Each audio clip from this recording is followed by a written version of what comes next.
Om Shanti. This is the Avyakta Murli of 15th December 1999. We are doing the series Power of Thought, episode number 42. 15th December 1999.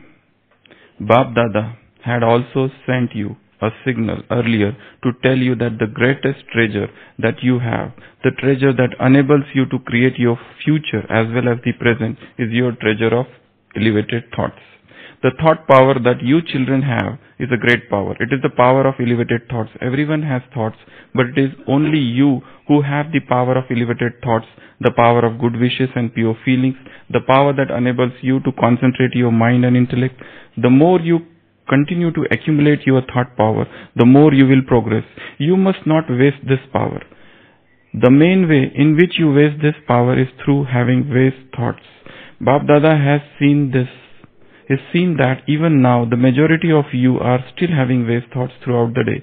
Those who use their physical wealth economically always have plenty. Those who waste their wealth are deceived at some point or another. Similarly, your pure elevated thoughts have so much power that you are able to increase your catching power and your power to catch vibrations, just as the instruments of science, the wireless, the telephone, etc. do their work. In the same way, when you have the treasure of pure thoughts, then even though you may be sitting in London, you are able to catch very clearly the vibrations of souls just as clearly as you would be able to through the wireless, the telephone or the TV. So many of these facilities have been invented, but your catching power will be much clearer than any of them. Then this will also increase your power of concentration. All of those supports are coming to an end. On what basis do all of those instruments function? On the basis of light. All the physical facilities of comforts are based on light. So can your spiritual power, your soul power, not do this task? You must be able to catch whatever vibrations you want from those who are near and far. Only when your mind and intellect are both concentrated and stable will your catching power increase. You will have many experiences. So multiple things Baba has said here. The most important is power of thoughts. When you have power of thoughts, when you have treasure of elevated thoughts, when you have treasure of pure thought, pure feelings and pure thoughts, what happens? Good wishes. What happens? You can catch other person's thoughts. You can catch Baba's vibrations. Your catching power increases. So one is the treasure of thoughts. Second is the power of concentration and power of pure wishes. And third, lastly, is the power of catching, concentration and thoughts. Three things are there. When I was reading this today morning, before coming for Amrit Vela, I was just thinking about catching power. See, in the life of Mahavir, who was the founder of Jain Dharma, he had remained silent for about 12 years. He remained silent for 12 years. He had that Maun Vrat. Now when he came out of his silence, he had almost forgotten the language of this world. He had almost forgotten all the words of this world. So he wanted to say, but he could not. That was his condition. So, but he had found within himself the heightened power of catching, heightened power of understanding things or communicating without words. That is known as non-NVC, non-verbal communication. So, it is said about Mahavira that he used to sit and he remained silent even afterwards also, after that 12 years. And he used to communicate only by silence. He used to sit, his disciples would sit around him. There was one chief disciple, he used to talk with him in silence, without speaking a single word. If suppose a seeker comes and that seeker has some problem, so he will sit in front of his disciple in silence and he would communicate something. And that seeker, that disciple would understand that language of silence and would give form of words and then communicate with that person, other person. And this he used to do with multiple disciples, not just with one. And all of those disciples then communicated with the world. He himself never communicated. Because of that silence, his power to catch, his power to communicate had heightened. This is one example in history. Second example is of Meher Baba. Meher Baba, He remained silent for about not 12 years, whole life, almost 40 years. He took the vow of silence in 1940s or 50s.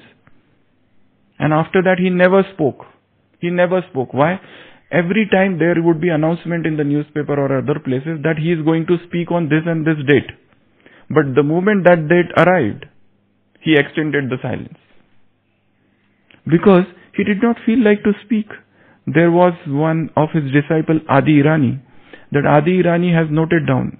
He used to understand whatever his master would speak in silence. Everything was done in the silence because his telepathic power had increased to very high extent. So when you remain silent, your concentration power increases, you accumulate treasure of thoughts, and then what Baba is saying, catching power. You start catching things. What do we catch? First, what Baba has to say. Second, what others have to say. Third, what things are going to happen. Suppose I am here and I don't know what is going to transpire throughout the day. So I try to understand, I try to catch those things, and I get the pre idea of things. That silence, of course, has to be mind silence, because when that silence is of the mind, gradually silence of the speech is just the reflection of that. And in actually speaking, one can be silent and yet speaking. Silence doesn't mean to become just mum, not to speak, just to hush up things and to suppress the emotion. That is not real silence. Real silence is at the center, while at the periphery is your words, while at the periphery is your speech, your actions. You are speaking, you are acting, and yet everything is arising from silence. See, there are three stages. First we say that speech is silver. Then we say silence is gold. But there is a step ahead of that, and that is diamond. Controlled speech is diamond. It is even higher than your silence. Recently, yesterday, I had gone to Spark. There I met one sister, and she said that there is one sister who heard your class on silence, a magical amulet, or the silence class which was done in Pandava, and she had gone in silence. But the problem now is that if we have to communicate with her regarding service, she doesn't talk. There's a lot of problem because of this silence. Because she has stopped talking with people. And she is in the field of service. But that sister, she has taken the vow of silence. Now how to deal? And she was saying she is my close friend. Now how to deal with it? Because she has stopped talking. So is this real silence? I told her, no, this is not the silence. Real silence is you speak, you communicate. But everything is arising from silence, from that center of silence. What is at the orbit, what is in that periphery is different. Just not to speak is not silence at all. Stop communicating is not silence at all. Suppose, but yes, definitely that is also necessary sometimes. Because if you want to keep a balance, then you must also taste that nectar of absolute silence, and on another side is absolute speech. But in between, that is some stage which is known as controlled speech, which is diamond. And that is most difficult. Pendulum always tries to go on the right side or the left side. To stop the pendulum in between, that is what is perfection in yoga. It is very easy not to eat at all.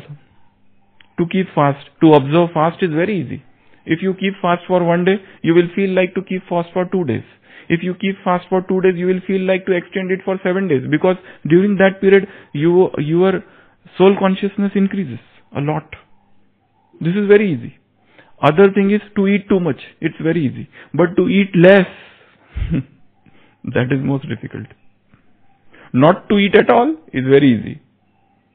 But you find there is a Brahma Bhojan, there is a paneer there is a tandoori, and you are told you have to eat only half roti. That is most difficult. To eat less is very difficult. In the similar manner, to speak too much is very easy. Not to speak is also easy. But to speak less, that is actually the real silence. Real reticence is that.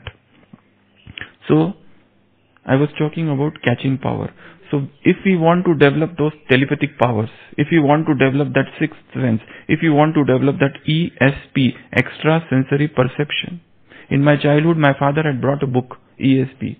And in that book, when I was reading that book, ESP, it was a very tattered and in a very shattered condition. That book was in tatters almost. All pages had worn out. So when I was reading, there were so many examples given in that book, how you can develop your extrasensory perception. What are the ways in which you develop your extrasensory perception? You sit here and you try to hear what is happening at distance. There are two powers, clairaudience and clairvoyance. Now scientists, they have given actual methods to do that. Like you try to sit here, close your eyes and try to hear the chirping of birds. Close the eyes and try to hear exactly, don't try to miss a single sound.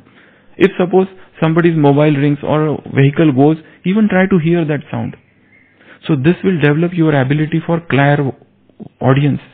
You sit here and try to listen to voices which are not here. You try to sit here and try to listen what Mahatma Gandhi had said many years back, because everything is there in this air, printed. Prints are there. Yeah? Yeah, there are Akashic records are there all the time. What Shakespeare has said, it is written. What Percy Bysshe Shelley had sung, what Kalidas had said, everything is there. Only thing is that we are out of alignment. The more we get introvert, the more we enter into deep silent stage, we try to catch those things. Audience. There is clairvoyance. You can see what things are happening at a distance. Like I sit here and I can visualize what is happening in Sydney, or what is happening in Phulavaika Kheda, or what is happening in Chinchpokli in Mumbai. Try to see things. Like you are in your room, just imagine meditation hall. What's happening? Try to imagine Shantistam. What's happening? Try to see Baba's room. Try to see Baba's hut. You try to see with your mind's eye, not with these eyes, with your mind's eye. That will, because those who are blind, if you see in Mahabharata there is an example, this Dhritarashtra who was blind, he used to hear the footstep. From the footstep he could know who has come. He is sitting, Gandhari has come, and he would say, Gandhari, at this time what are you doing? He is sitting and suddenly somebody is coming angry, and he will know this is my beloved son Duryodhan, and he would begin his conversation, why are you so angry? Now how he knows that he has come and he is angry also? He is sleeping, he is sitting, and suddenly Shakuni has come, and he would ask the first question, what new plan you have brought now? To destroy my family. He is sleeping and suddenly Shri Krishna comes and he is smelling something fishy. Something is there in his mind that is detrimental to my family. So, there is a very good statement in Mahabharata. Shakuni says, O king, you are so expert in understanding the footsteps, in hearing. Why are you not hearing the footstep of time? Samay ki chap. Why are you not hearing that when you can hear everything? So it is how he developed, because he did not have eyes. So he developed that sense of hearing to a very heightened extent. So in the similar manner, clairaudience, work on this. Clairvoyance, work on this. Telepathic, try to send message by telepathic means to a person. Immediately taking the mobile and writing a big message and sending it WhatsApp. Just wait. Let me send the message by telepathic means. Let's see if it reaches or not. Let him get the touching that I want this. In that book, Power of Subconscious Mind, Dr. Joseph Murphy had given many such examples where a woman is there, she liked some bag in the shop, and then she comes home and she feels that somebody should bring that bag to me. And evening her brother comes from abroad and he brings that bag to her. So try to send mental WhatsApps. Mental WhatsApps. That's what we do with Shiv Baba, of course. We do with Shiv Baba, but now we have to try to do that with people, with Brahmin family, with patients. This is a very beautiful experiment. Let us try and give a thought to a patient relative who is very aggressive, who is very irritable, who is very violent, who is coming and quarreling and creating a ruckus.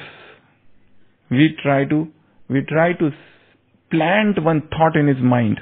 Let us try to plant some emotion in somebody's mind. Let us try to plant some thought, some emotion, some idea, some notion in somebody's heart, somebody's mind, and wait and watch what happens. Is it possible? Is it possible? This is mental farming, telepathic farming. Put a seed of thought in somebody's mind. Send an arrow of thought in somebody's mind. Send an arrow of emotion in somebody's heart. Send an arrow of God's love in the heart of a out and out atheist, agnostics, who do not believe in God or who have nothing to do with God. Send an arrow of thoughtful attitude in cavalier's attitude, person. So, all things are possible. So, catching power, telepathy, thought transference, transfer the thought implantation, thought delivery, all these things are possible. Clairaudience, to hear things happening, to see things happening. Because we all are Sanjay, we have got that divine vision. We can see things, we can hear things which are not here. And Baba has said, hear the cries of bhaktas, those your devotees. They are crying, they are crying out. Hear those cries. All those things. So today's homework is this. We don't communicate with others by sending messages. We would try to communicate by thoughts. We would try to send thoughts, feelings, emotions. Suppose there is a misunderstanding between two people. We try to clear that misunderstanding by just thoughts. Just thought transference. Okay? Om Shanti.